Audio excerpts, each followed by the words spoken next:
नमस्कार. पुरंदर न्यूज चॅनलतर्फे आपलं सर्वांचं स्वागत आहे. पुरंदर न्यूज चॅनलमध्ये आपलं सर्वांचं स्वागत आहे. आज सासवडमधील आपण धन्वंतरी हॉस्पिटलमध्ये त्या महत्त्वाचे जे डॉक्टर आहेत, सर्व धन्वंतरी हॉस्पिटलचं पाहतात. डॉक्टर अमोल हेंद्रे सासवड शहरामधील ज्येष्ठ डॉक्टर आहेत आणि सर्व प्रकारच्या सोयी सुविधा या हॉस्पिटलमध्ये उपलब्ध आहेत. कोरोनाच्या कालावधीमध्ये कोरोनावर उपचार करणारं पहिलं हॉस्पिटल म्हणून धन्वंतरी हॉस्पिटलचं नाव घेतलं जातं. अतिशय धाडसानं डॉक्टर अमोल हेंद्रे यांनी या ठिकाणी हा प्रयोग सुरू केला. जगभर कोरोनाबाबत भीती निर्माण झाली होती. अनेक डॉक्टर यामध्ये, अनेक रुग्ण यामध्ये दगावलेले आहेत. अशाही परिस्थितीत डॉक्टर अमोल हेंद्रे यांनी एक समाजसेवाचा वारसा म्हणून आपल्या हॉस्पिटलमध्ये अशा प्रकारच्या रुग्णांना प्रवेश देऊन त्यांच्यावर उपचार सुरू केले. अनेक डॉक्टरांनी त्यांना भीती दाखवली, अनेक नागरिकांनी त्यांना भीती दाखवली, परंतु डॉक्टर अमोल हेंद्रे यांनी मात्र आपला जो समाजसेवेचा व्रत जे सुरू ठेवलेला आहे ते आतापर्यंत सुरू ठेवलेलं आहे. याशिवाय अधिकची म्हणजे त्यांनी कोरोना टेस्टची सोय या ठिकाणी केलेली आहे. सुरुवातीला सासवडमध्ये कोरोना टेस्ट करत असताना सरकारी दवाखान्यामध्ये RH मध्ये कोविड केअर सेंटरमध्ये स्वाब घेऊन तो पुण्याला पाठवला जायचा. नंतर दुसऱ्या दिवशी त्याचे रिपोर्ट यायचे आणि त्या मर्यादा होत्या त्यांना की किती लोकांचे घ्यायचे, काय करायचे. सरकारचं काम हे मर्यादित स्वरूपाचं असतं. त्यामुळं अनेक नागरिकांची कुचंबणा होत होती. तुमचे काही लक्षणं आहेत का, तरच तुम्ही टेस्ट करा, अशा प्रकारचे प्रश्न विचारले जायचे. डॉक्टर अमोल हेंद्रे यांनी मात्र धन्वंतरीमध्ये खाजगी कोरोना टेस्टची सुविधा उपलब्ध करून दिली. त्यामुळे नागरिकांची अतिशय सोय झाली. आपण कधीही दिवसभरात तिथे येऊन आपला स्वाब देऊ शकतो आणि तो योग्य रीतीने त्याची टेस्ट करून त्याचा रिपोर्ट या ठिकाणी उपलब्ध होतो. जागतिक आरोग्य संघटनेने, भारत सरकारने आणि महाराष्ट्र शासनाने ज्यांना अधिकृत केलेलं आहे, ज्या लॅब अधिकृत आहेत, अशाच लॅबचा हा रिपोर्ट सासवडकरांना उपलब्ध होतो. त्यामुळे नागरिकांना आपल्या सोयीप्रमाणे येऊन या ठिकाणी स्वॅब देऊन आपली कोरोनाची तपासणी करता येते. अशा प्रकारे धन्वंतरी हॉस्पिटलने कोविडच्या 19च्या विरोधात सासवडमध्ये पहिलं पाऊल उचललं आहे. या ठिकाणी ICU बेड आहे, व्हेंटिलेटरची सोय आहे, ऑक्सिजन बेड आहे. याशिवाय यांच्याकडे मोठ्या प्रमाणात OPDची सुद्धा सोय आहे. आता ह्या कोरोना काळामध्ये त्यांनी रुरल हॉस्पिटलमध्ये देखील आपली सेवा रुजू केलेली आहे. सरकारने आदेश दिलेले की खासगी सगळ्या डॉक्टरांनी आलटून पालटून सरकारी दवाखान्यामध्ये, सरकारी रुग्णालयामध्ये, ग्रामीण रुग्णालयामध्ये OPDवर लक्ष ठेवावं, मदत करावी. सरकार शक्य तेवढं त्यांना मानधन देण्याचा प्रयत्न करेल. परंतु त्याच्याही पुढे जाऊन यांनी आपली मानधन कधी मिळेल, काय मिळेल, सरकारचा निर्णय काय आहे, यापेक्षा आपली सेवा त्या ठिकाणी त्यांनी रुजू केलेली आहे. डॉक्टर अमोल हेंद्रे म्हणजे यांचं शिक्षण सासवडमध्येच झाले. त्यामुळे सासवडकरांना ते परिचित आहेत. त्यांचा मोठा मित्रपरिवार आहे. सासवडच्या बहुसंख्य तालुक्यातील बहुसंख्य नागरिकांना ते ओळखतात. त्यामुळं नागरिकांना एक मित्रताचा सल्ला देण्यामध्ये देखील अमोल हेंद्रेंचा पुढाकार असतो.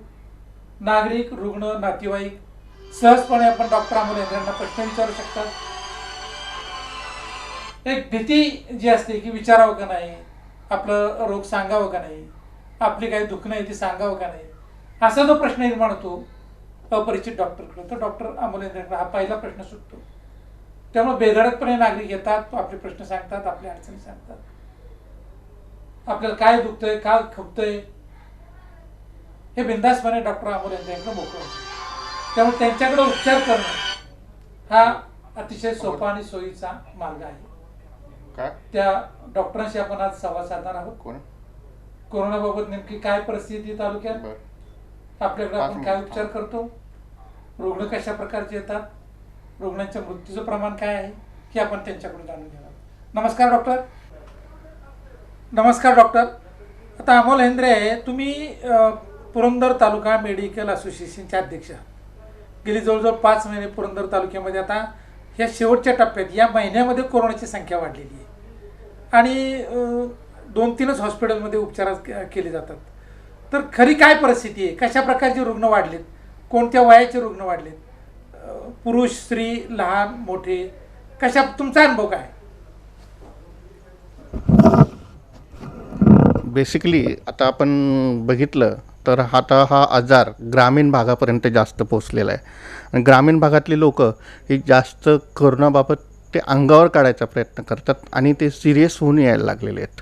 त्याच्यामुळं मॉर्टॅलिटी आत्ता खरोखरच वाढायला लागलेली आहे. तुम्ही बघा की आत्ता जास्त मॉर्टॅलिटी व्हायला लागलेली आहे किंवा सिरियस पेशंट मृत्यूचं प्रमाण वाढलेलं आहे आणि म्हणजे गंभीर रुग्ण यायची परिस्थिती ही जास्त वाढलेली आहे. त्याच्यामुळं लोक तिथं अंगावर काढतात.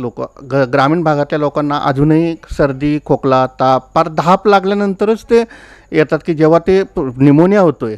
निमोनिया झाल्यानंतर तो निमोनिया पण पुढच्या स्टेपला जातो आहे की ज्या 70-80% जेव्हा होतो आहे तेव्हा ती लोकं आपल्याकडे येत आहेत आणि आपल्याकडे आल्यानंतर मग त्यांना आपल्याला उपचार करताना खूप त्रास होतो आहे. आज एकतर व्हेंटिलेटर्स नाही आहेत. व्हेंटिलेटर अभावी लोकं मरत चालली आहेत. म्हणजे खरोखरच ही गोष्ट आहे की आज तुम्ही कुठेही जावा, आज मला कमीत कमी 20 ते 25 फोन येतात की तुमच्याकडे आज व्हेंटिलेटरची सोय आहे का. म्हणजे इतकी वाईट परिस्थिती आहे. 20 ते 25 लोकांना म्हणजे व्हेंटिलेटर मिळतो का नाही यासाठी 3-3 दिवस ते फिरत असतात. इवन सांगली कोल्हापूरवरनं पण फोन येतात रोज.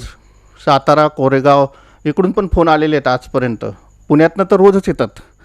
म्हणजे इतकं हे चालू आहे की म्हणजे खरोखरच कोरोनामुळं ग्रामीण जीवन पण आता खूप अस्तव्यस्त व्हायला लागलं आहे. कारण प्रत्येक गावातनं ग्रामीण भागातनं पेशंट यायला लागलेत. ग्रामीण भागातल्या पेशंटला खरोखरच अजून एवढं त्यांच्यापर्यंत कोरोनाबद्दलची जनजागृती झालेली नाही असं मला तरी वाटतं आहे.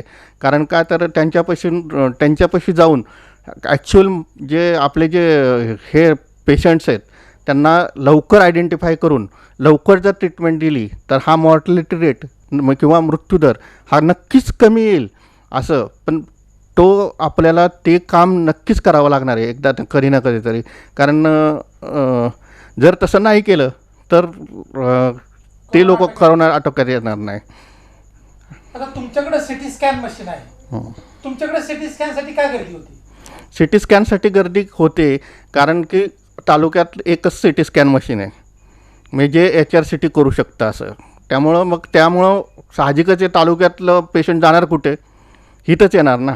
त्यामुळं आणि HR-CTवर बहुतेक करून डायग्नोसिस जरी हे निगेटिव्ह असली, स्वॅब निगेटिव्ह असले किंवा अँटीजन टेस्ट निगेटिव्ह असली, RT-PCR निगेटिव्ह असली तरी एकमेव गोष्ट अशी आहे की HR-CT ज्याच्यामध्ये कोविडचं डायग्नोसिस हे होतं आणि बऱ्यापैकी त्याचा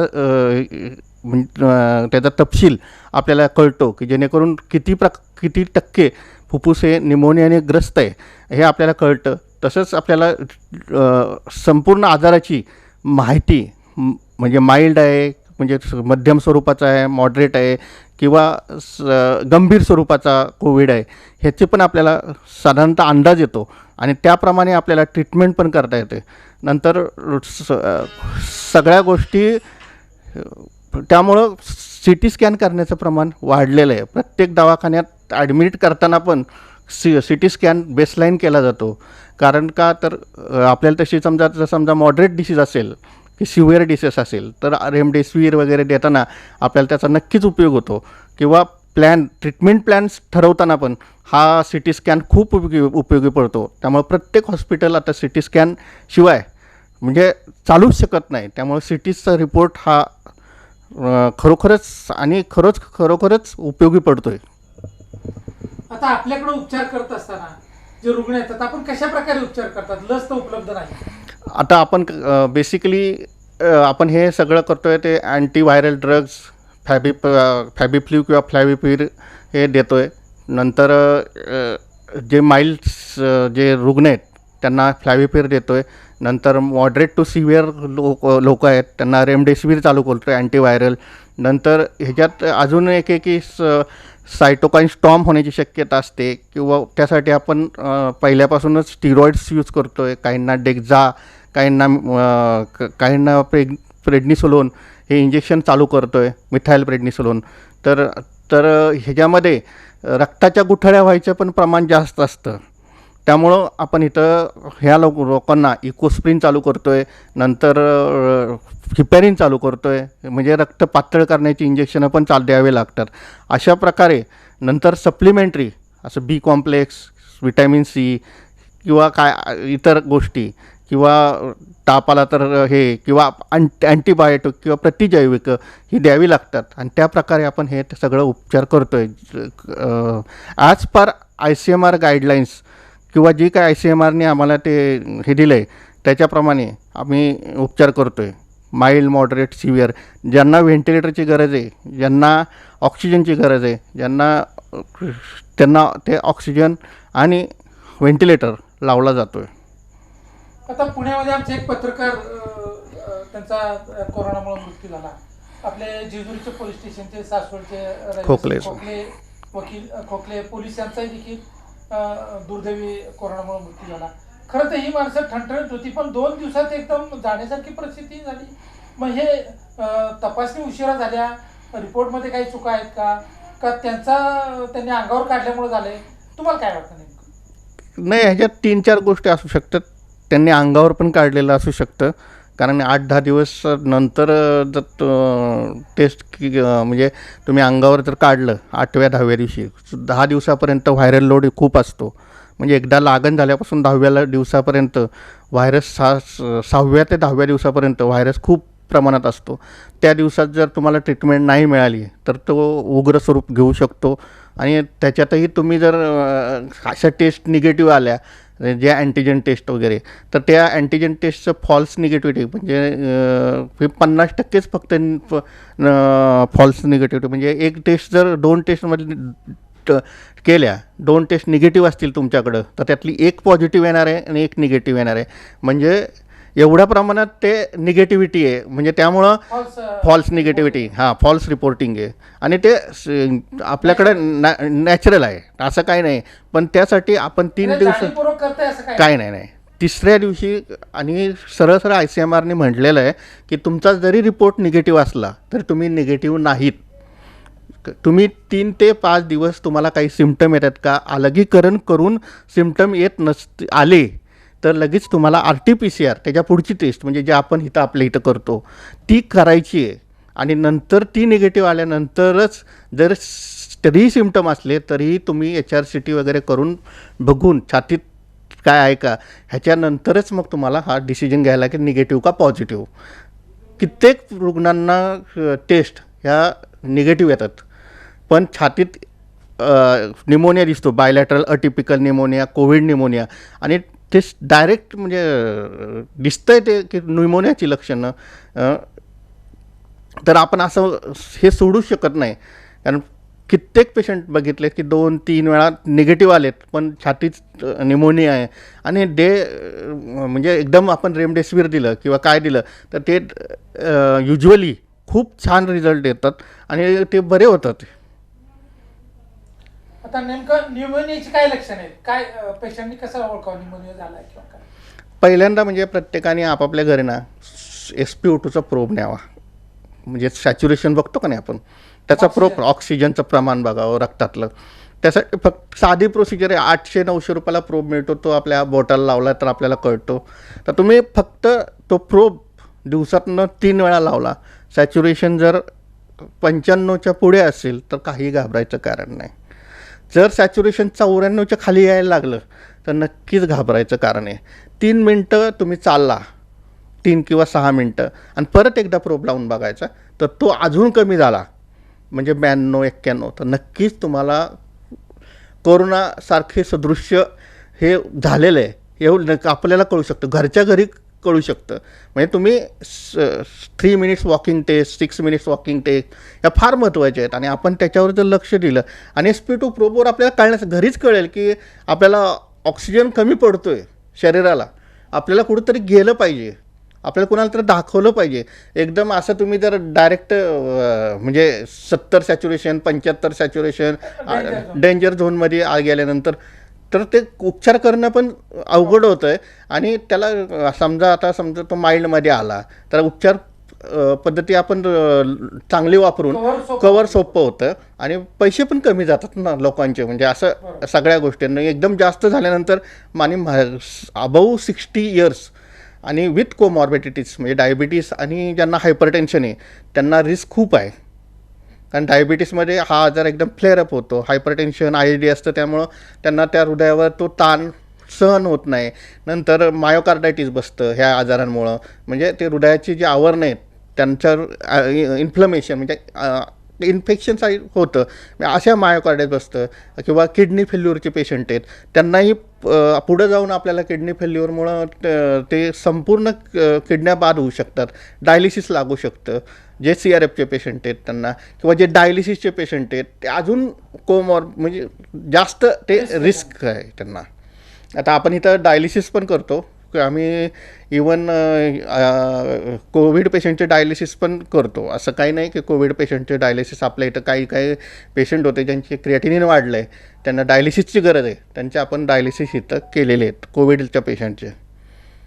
आता डॉक्टर आणि पेशंट आता तुम्ही जो सल्ला दिलेला आहे पुरंदर तालुक्यामध्ये तुम्ही रुग्णांना काय आवाहन करू शकता आणि मेडिकल असोसिएशनचे तुम्ही अध्यक्ष आहात तर डॉक्टरांच्याकडे सुद्धा रुग्णांनी कशी सेवा घेतली पाहिजे आणि डॉक्टरांनी रुग्णांशी कसं वागलं पाहिजे, काय काळजी घ्यायला पाहिजे, रुग्णांनी काय काळजी घ्यायला पाहिजे? रुग्णांनी मी सांगतो म्हणजे तसं आता थोडेसेच जरा म्हणजे शिक्षित व्हायला पाहिजे. SpO2चा प्रोब आणि टेम्परेचरसाठी थर्मामीटर हे आपल्या प्रत्येकाच्या घरी ठेवलं पाहिजे. कारण हा आजारच असा आहे की आणि 65-60च्या वर्षानंतरच्या लोकांना घरातून बाहेर न पडू देता घरीच ठेवलं पाहिजे. त्यांची सगळी कामं हे यंग लोकांनी केली पाहिजे आणि यंग लोकांनी पण आजार कोणता दडवला नाही पाहिजे.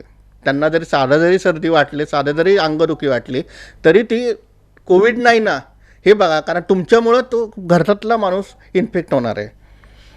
त्यामुळं त्यांनी ती काळजी घेतली तर नक्कीच घरात कोविड घुसणार नाही.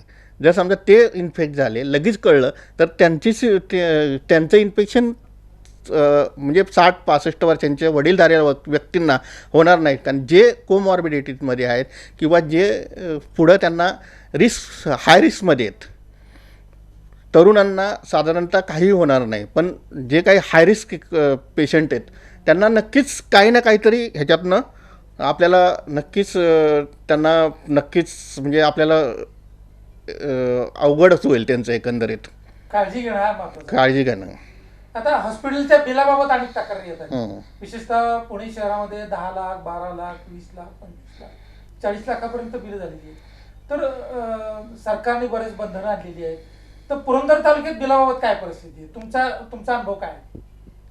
4,000, 7,500 आणि 9,000 शासनाने 3 प्रकारचे टप्पे केलेले आहेत.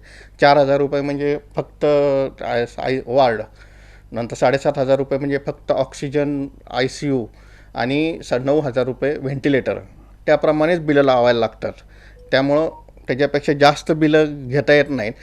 बाकीचे मग ॲडमिनिस्ट्रेटिव्ह चार्जेस, PPE किटचे चार्जेस किंवा हे जे बाकीचे जे औषधं आहेत त्यांनी पेशंटने आणायचे आहेत तसं त्यांनी म्हटलेलं आहे. त्यामुळे औषधाचे पैसे पेशंटनी भरायचे आहेत. आता ॲम्ब्युलन्स बाबत देखील अनेक तक्रारी येत आहेत. कशामुळे ॲम्ब्युलन्स उपलब्ध होत नाहीत? आता ॲम्ब्युलन्सचं काय आहे की त्याला एक विशिष्ट प्रकारची ॲम्ब्युलन्स लागते बेसिकली.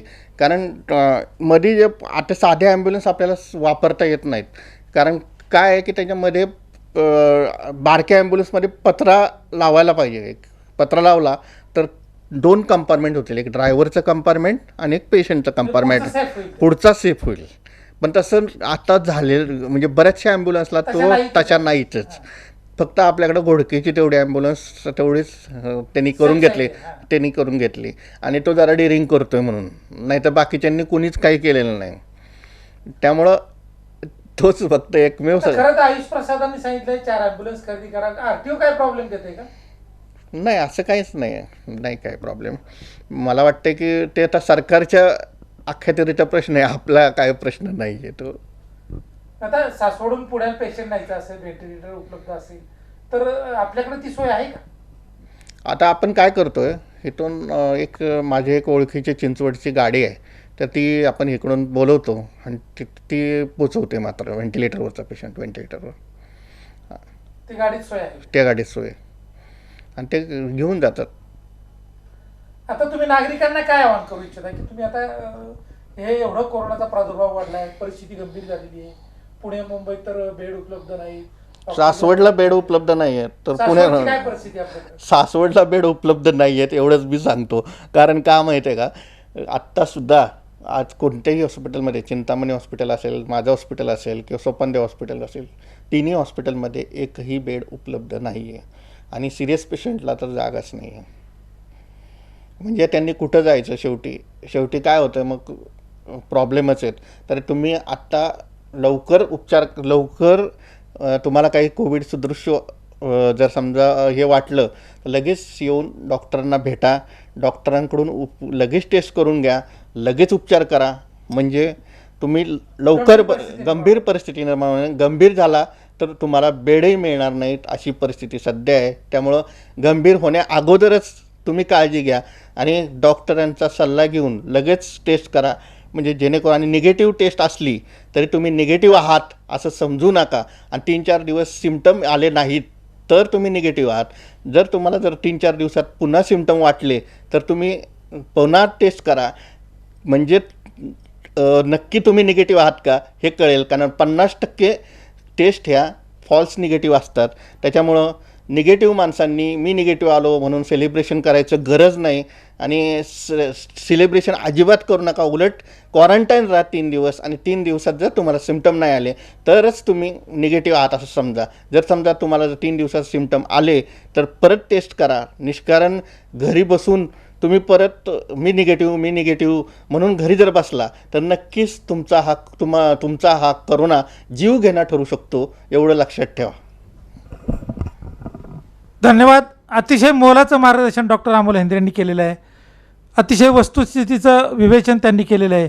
पुणेच काय पण सासवड देखील गंभीर रुग्णाला बेड उपलब्ध नाही, हा एक मोठा इशारा त्यांनी दिलेला आहे. त्यामुळे रुग्णांनी स्वतःची काळजी घेणं आवश्यक आहे.